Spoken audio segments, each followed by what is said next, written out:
La lutte contre la secte islamiste Boko Haram au centre des préoccupations des pays de la CEAC, la communauté économique des États d'Afrique centrale.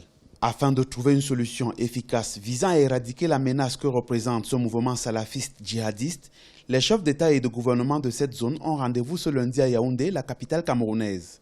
Pour les observateurs de la scène politique africaine, ce sommet de Yaoundé pourrait donner une autre dimension aux opérations de terrain dans ce conflit armé.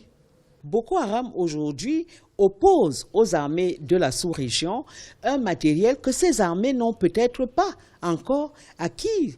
Et donc, il faudrait faire en sorte qu'il y ait davantage de pays et surtout des armées qui, elles, se sont modernisées, ont acquis du matériel. C'est le cas, par exemple, de l'Angola qui vient encore, il y a quelques mois, d'acheter des chasseurs et qui sont des chasseurs très efficaces.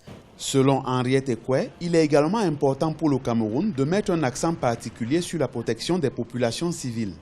Pour ce qui est de l'armée camerounaise, je crois qu'il faut hausser le degré de dissuasion en donnant peut-être davantage de matériel pour que les gens puissent circuler. Et quand les nouvelles courent qu'entre Marois et Kousséri, il n'est plus possible de circuler parce qu'on égorge des gens dans les bus, etc., il faut reconquérir le territoire national. Et pour reconquérir ce territoire national, il faut absolument mettre les moyens à la dimension, au niveau que requiert la menace de Boko Haram, c'est-à-dire une dissuasion beaucoup plus efficace qu'elle ne l'est actuellement. Selon les organismes de défense des droits de l'homme, depuis 2009, les exactions des djihadistes de Boko Haram ont déjà causé plus de 6 000 morts parmi les populations civiles, toutes confessions confondues. Et c'est le Nigeria qui, jusqu'ici, a payé le plus lourd tribut.